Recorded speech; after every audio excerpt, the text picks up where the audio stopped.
Muy buenas tardes. Nos encontramos en una entrevista más desde las instalaciones de Diario Expreso en la ciudad de Guayaquil.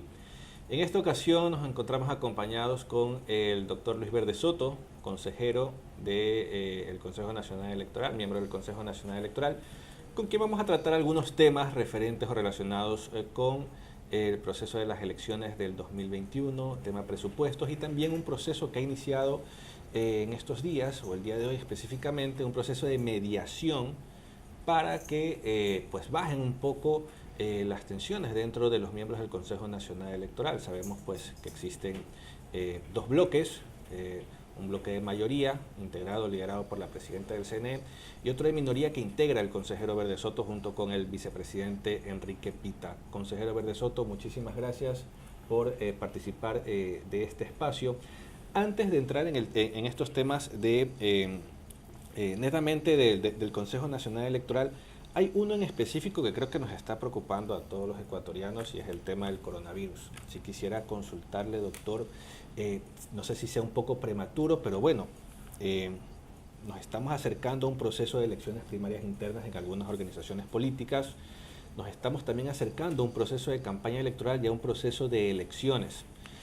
Sí quisiera saber cómo este tema del coronavirus puede de alguna manera afectar el tema del proceso electoral, tomando en cuenta que el tema de las primarias son eventos masivos en algunos casos.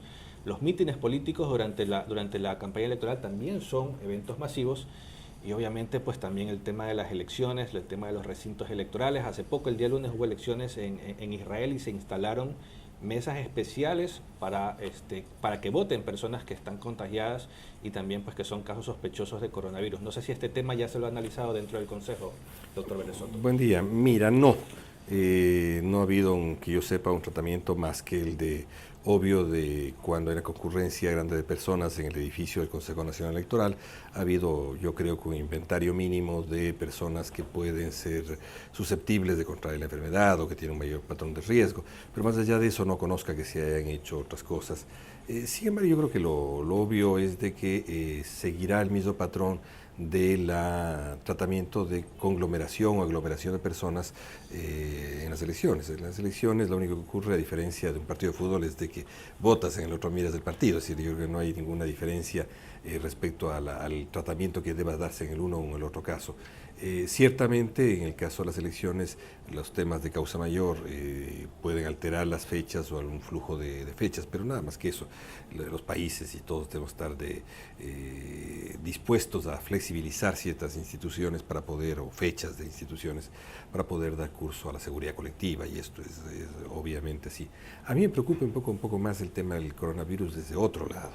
Es del lado de coronavirus está generando una crisis económica mundial, y esta crisis económica mundial también va a estar presente en Ecuador. De hecho, está presente antes del coronavirus y se asentará con el coronavirus. Y los procesos electorales son procesos en los que hay dos connotaciones económicas negativas. La una es de que la incertidumbre de un proceso de decisión política genera incertidumbres electorales, incertidumbres económicas, perdón. Entonces, esto es un tema complejo, porque generar incertidumbre económica significa retrotraer inversiones, significa bajar los ritmos de la economía. Y el otro es que una campaña larga te lleva a que tengas costos electorales más altos. Y algo que debemos perseguir en Ecuador es bajar el costo de la campaña, es bajar los costos en general de la política, y para eso una campaña larga no ayuda. Debemos más bien, yo diría, en esto acercarnos a lo que son las campañas electorales en los países más desarrollados, donde se tiende a cortar los periodos de campaña. Por ejemplo, una campaña larga entre primera y segunda vuelta de 45 días de diferencia es muy grande, y hay un excesivo desgaste de recursos nacionales. Ahora, usted ha planteado como una especie de cadena. El coronavirus está afectando a las economías de algunos países y podría afectar la economía ecuatoriana, que a su vez podría afectar el presupuesto de las próximas elecciones. ¿Cuánto se ha planteado? Tengo entendido que todavía no se ha aprobado el presupuesto, igual corríjame si estoy equivocado, y ¿cuánto se ha planteado o estimado que van a costar las próximas elecciones? Mira, yo creo que las próximas elecciones tiene que costar mucho menos de lo que es el presupuesto programado hasta este rato. Este rato es de 145 millones de dólares, es el único presupuesto programado que nosotros conocemos, del cual se dividen 93 millones para el presupuesto de la administración central y el resto para las administraciones provinciales. Ese presupuesto tiene que ser notablemente reducido. Pero para reducir un presupuesto tú no lo reduces simplemente con un criterio de una meta presupuestaria.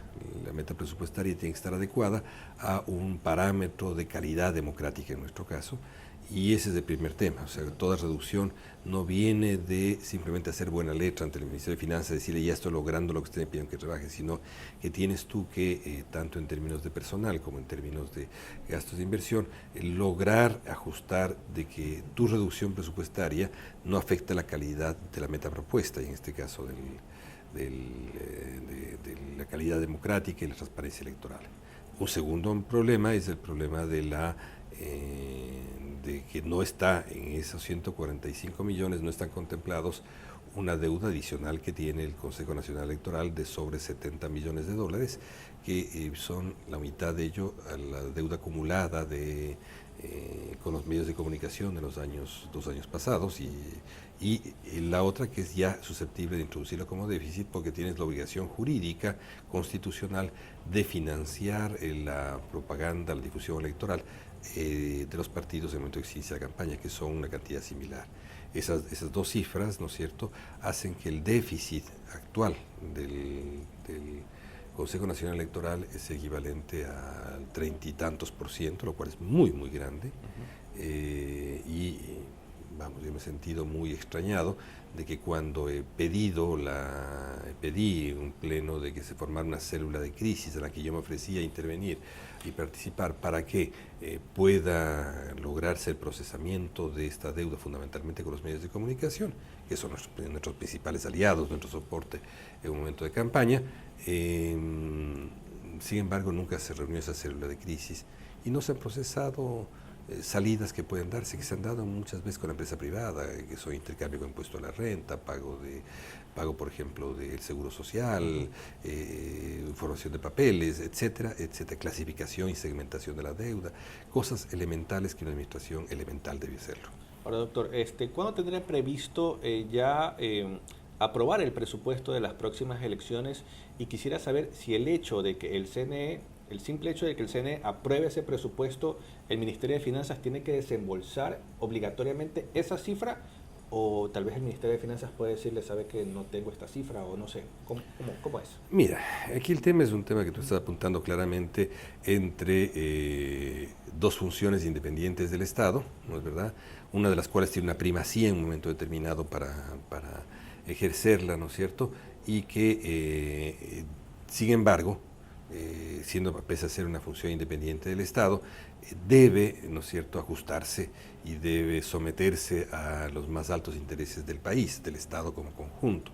Y por último, entrar a una confrontación de funciones del Estado diciendo yo tengo la primacía y usted me da la plata que yo quiero porque yo quiero comprar esto, no es dable para un proceso democrático donde lo que interesa que prevalezca es la deliberación y sobre todo el tener, yo creo que una meta muy importante de la gestión administrativa del Consejo Nacional Electoral es lograr elecciones sobrias, una democracia sobria, hacer político sobrio, unas elecciones baratas. No hay por qué hacer elecciones caras, no hay por qué ni estimular a los actores a que gasten, ni el Estado tiene que estimularse a su gasto. Hay que hacer cosas que estén dentro de un marco de sobriedad. Pero entonces, si entiendo bien, el hecho de que el CNE apruebe el presupuesto que vaya a aprobar en su momento, no quiere decir que Finanzas tenga que desembolsar esa cifra en específico. Si no desembolsa, ¿qué vas a hacer? ¿Vas a destituir al presidente? Vamos, no hay que llegar a esos Claro. momentos límite, ¿no es cierto? Es como el momento en el cual el padre malhumorado ofrece a su hijo darle un par de nalgadas y después de eso les dicen, no, ya no te doy nalgadas, mejor no. Entonces el hijo jamás sabe que en su vida va a recibir 2 nalgadas. Esas cosas tienen que haber comportamientos maduros, y los comportamientos maduros, cuando no se producen, simplemente dan lugar a instituciones que fallan, a instituciones fallidas en su gestión. Perfecto, me ha quedado muy claro. Pasemos al tema de la mediación. Hoy día un grupo de ciudadanos ha promovido o está promoviendo un tipo de mediación entre ambos bloques que forman parte del Consejo Nacional Electoral. Según informa pues el CNE, ya tuvieron un primer acercamiento con la presidenta Diana Tamey y el consejero José Cabrera. Si quisiera saber, pues bueno, ¿cuándo van a tener algún ya acercamiento a este grupo ciudadano con tanto con usted como con el vicepresidente Pita? Y bueno, en una mesa de mediación o de conversación, imagino que también tienen que plantearse temas, tienen que plantearse objetivos. Entonces, en el caso del bloque de minoría, ¿qué temas o qué objetivos se van a plantear para que pueda tener pues el Consejo Nacional Electoral pues un ambiente un poco más armónico, ¿no? Mira, yo recibí con muchísimo gusto, con enorme gusto, el que haya una iniciativa de la sociedad civil. Yo soy un hombre que viene de la sociedad civil, que asuma la iniciativa de presentar una salida frente a este suicidio institucional que está viviendo el CNE. ¿Qué salida? Mediación, estímulo, facilitación de acuerdos.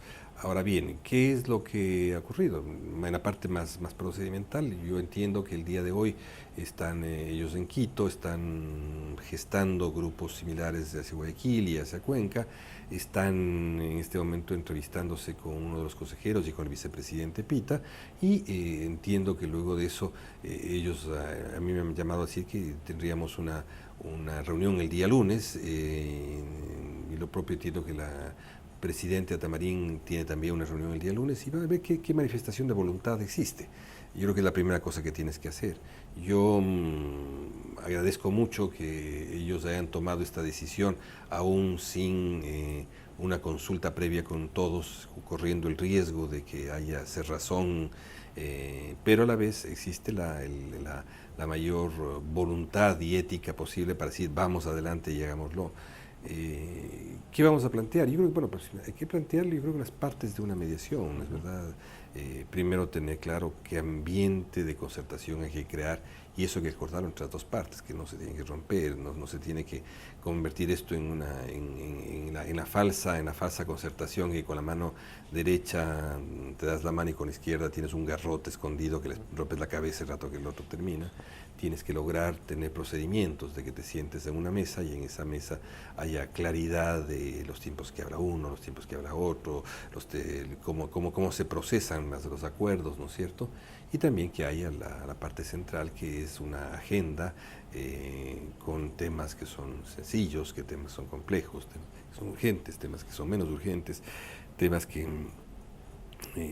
implican mayor dificultad, y hay temas que vuelven más sencillos. Es decir, todo eso tiene que irse trabajando en diversos momentos en las partes, y eso es lo que, cuando hay una relación muy tóxica en un colectivo, hay que buscar que terceros rompan esos flujos de toxicidad entre uno y otro lado y se recupere la cordura. Ahora, pero doctor, bueno, me parece bastante curioso que el ambiente dentro del CNE haya llegado a este punto de que un grupo civil tenga que mediar para que ustedes pues puedan tener un ambiente un poco más armónico. Creo que ni siquiera en los tribunales electorales, cuando estaba conformado por delegados de los partidos políticos, se llegó a este punto de como usted bien dice, toxicidad entre los miembros del Consejo Nacional Electoral. Que aparte de lo que públicamente se veía, que eran discrepancias pues dentro del pleno, etcétera, etcétera, ¿qué componentes adicionales se fue dando dentro de esta comunión o comunidad o relación entre estos 5 vocales para llegar a este punto de mediación? Hay problemas estructurales, ¿no es cierto? Hay temas de fallas de diseño en la conformación del Consejo Nacional Electoral, que afectan obviamente su gobernabilidad. La primera falla de diseño, creo yo, que no es tanto el origen de los consejeros, este origen mixto que trató de introducirse ahora entre partidos políticos y sociedad civil, no es tanto allí la falla, cuanto, no es verdad, en el procesamiento de la forma como se iba a elegir a estas personas o el procedimiento del concurso, porque evidentemente llegaron, yo diría, grandes desniveles en la aptitud institucional que tenían cada uno de los consejeros. Diría que ese es el primer problema serio. El segundo problema serio que hay es el de que ciertamente el Consejo Nacional Electoral es una herencia del pasado autoritario de la administración de Correa, y esta herencia tiene como característica central el centralismo, justamente la hiperconcentración de atribuciones y funciones, la grosera adicción al ejercicio del poder administrativo sobre el resto. Entonces, claro, efectivamente se le restó cualquier otra posibilidad al pleno del Consejo, al resto de autoridades. Todos somos pares, la presidenta también es par, que circunstancialmente ejerce la presidencia. Digo, se concentró tanto el poder que finalmente nada pasa sin el ejercicio clientelar de su decisión y el intercambio de favores y prebendas. Esto ocurre en toda gestión absolutamente concentradora de poder. Y claro, la forma más eficiente como esto se ha hecho, me refiero a la concentración de poder, es la de tener, ¿no es cierto?, un mecanismo por el cual se eliminó a una modalidad que es muy propia de todos los colegiados electorales del mundo, que es el control cruzado. Cuando hay intereses políticos, sociales diferentes, implica que todos los consejeros tienen que tener una mirada, no administrar, una mirada sobre las decisiones administrativas que se toman. No es administrar, sino tener una presencia en cada una de las decisiones. Este control cruzado, al no existir, ciertamente lo que devino, ¿no es verdad?, es sin control cruzado, todo ha devenido en que haya una entrega clientelar de la coordinación y la captura, una especie de romper al Consejo Nacional Electoral en pedazos y entregarlos a los miembros de la mayoría. Y claro, al final de esto hay un error también de fondo, que ese Consejo Electoral está formado ahora por 5 integrantes y ya no por 7. 7 es un número que permite más fluidez en el tema de la concertación, mientras que 5 lo que permite es de que haya una mayoría de 3 contra una de 2, en que uno tiene todo el poder de generar o interrumpir los flujos de decisiones. Correcto. Doctor, no quisiera con esta pregunta de alguna manera boicotear lo que recién está empezando hoy, pero sí quisiera saber si usted ha analizado junto con el consejero Pita la posibilidad de que esta mediación no dé resultado, y si no da resultado, ¿qué van a hacer? Bueno, yo he planteado que si no da resultado, lo que debería ocurrir es que todos los 5 consejeros nos vayamos, los 5 renunciemos. Eso supone varias decisiones, ¿no es verdad? Primero, varios supuestos. Primero, la altura moral para hacerlo. O sea, hay que tener calidad moral para tomar la decisión y los 5 retirarnos. Y yo hablo por mí, y obviamente creo que por el ingeniero Pita no me cabe duda de que no vamos a dejar tampoco nuestros espacios para que los llenen y así se convierta ya no en la dictadura imperfecta que es este rato, porque esto es una dictadura torpe, pase a ser la dictadura perfecta. Eso no va a ocurrir. Tampoco creo que ocurra de que los miembros de la mayoría tengan la calidad moral suficiente para separarse. Entonces yo creo que será la ciudadanía y serán los diversos movimientos sociales, serán los partidos políticos los que deberán tomar, digamos, una presión suficiente para que esto se resuelva del mejor modo posible. Correcto. Doctor Berzoto, quisiera tratar un último tema, que es, hoy día publicamos que el reglamento podría beneficiar inscripciones de candidaturas desde el exterior. Una nota en la que, ha causado algo de preocupación, porque de alguna manera, se habla de ciertos cambios o de ciertas modificaciones que podrían permitir la inscripción del expresidente Rafael Correa ante una eventual candidatura, él ha dicho a la vicepresidencia, pero también se habla de una eventual candidatura a la Asamblea en las próximas elecciones del 2021. Quisiera que nos aclare esto. Si las recientes reformas al Código de la Democracia contemplan modificaciones a la inscripción de candidaturas desde el exterior que deberían devenir en también reformas al reglamento. Si quisiera saber que nos aclare un poquito este tema. Mira, lo que ocurre es más bien, yo diría, la primera parte limpiemos este tema del tema político. Esto fue un rumor y una declaración desatinada hecha para crear una cortina de humo frente al tema central, que es la crisis que está muy bien. Entonces yo creo que es la primera cosa que hay que eliminar. La segunda es de que, bueno, yo no puedo hablar en términos de un caso concreto. Yo soy un juez electoral, entonces no puedo referirme a un caso concreto porque me inhabilito como ejercicio de justicia electoral. Sí, es importante marcarte de que no se trata solamente de un reglamento. La inscripción de candidaturas tiene un conjunto de circunstancias que remiten a varios reglamentos y varios temas de la legislación electoral. Entonces no solamente se remite a este.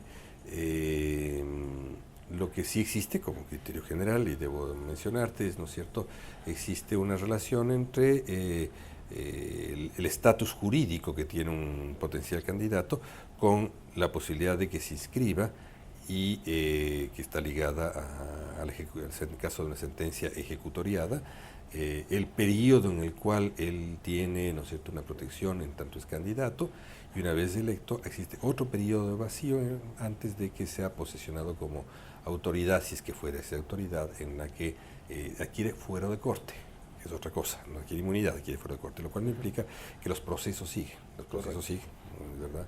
Ese yo creo que es el primer elemento central, ¿no es verdad? El segundo elemento central es que hay otras cosas colaterales, democracia interna en los partidos, el cumplimiento de requisitos, y claro, si todos estamos en el territorio nacional, eso incluye un requisito, ¿no es cierto?, respecto a determinado tipo de candidaturas, y si tú estás fuera del territorio nacional en calidad de migrante, existe otro. Si la calidad es de migrante, tienes posibilidades de ejercer este derecho en calidad de migrante. Te insisto, yo creo que es demasiado prematuro tratar estos temas. Yo creo que no, este rato fue simplemente una cortina de humo la que se armó, una cortina artificial de humo, pero nada más que eso. Correcto. Una última claro. Pregunta con relación a este tema. Sin poner nombres ni nombres sobre la mesa o casos en específico. Si una persona, ciudadano ecuatoriano, vive en el extranjero, quiere postularse para ser vicepresidente de la República, ¿lo puede hacer desde el extranjero? Si es que si cumplido los requisitos para presidente o vicepresidente. ¿Pero tiene que venir al país para poder aceptar la candidatura o no necesariamente? Hay muchas cosas que tienen que ver con las candidaturas de vicepresidente. Primero hay que analizar el significado de un binomio. ¿Cuál es el significado de un binomio? Un binomio, ¿cómo lo considera la ley respecto a las prohibiciones que existen? Ser candidato a presidente o vicepresidente es lo mismo. Hay que revisar la ley. Yo espero que todos revisemos la ley para eso, ¿no es cierto? Tiene que haber el cumplimiento consiguientemente, además de otros temas como residente territorial nacional, etcétera, etcétera, ¿no es cierto? Todo eso tiene que ser consultado dependiendo de los casos. Yo no quiero pronunciarme antes, lo cual no implica que haya otras personas que pueden postularse por circunscripciones del exterior, etcétera, siempre y cuando estén en ejercicio de las facultades de un ecuatoriano residente en el exterior. Correcto. Y con esto concluyo. Si un ciudadano ecuatoriano que vive en el extranjero quiere postularse para asambleísta del exterior, de un distrito del exterior o asambleísta nacional, ¿puede inscribirse desde el exterior? Si está en condición normal de ciudadano migrante, sí. Correcto. ¿Puede hacerlo desde el consulado o desde alguna dependencia de la...? El consulado es el ejercicio de la autoridad administrativa en el exterior. El cónsul tiene esa función. Tiene esa facultad. Tiene esa facultad, o sea, no, siempre y cuando cumplas todas las funciones, evidentemente, todos los requisitos para lo que te postulas. Perfecto. Correcto. Le agradecemos mucho por este tiempo al doctor Luis Verde Soto por habernos acompañado en esta entrevista desde las instalaciones de Diario Expreso en la ciudad de Guayaquil. Les agradecemos a todos quienes se han conectado a esta entrevista por habernos escuchado y bueno, será hasta una próxima oportunidad.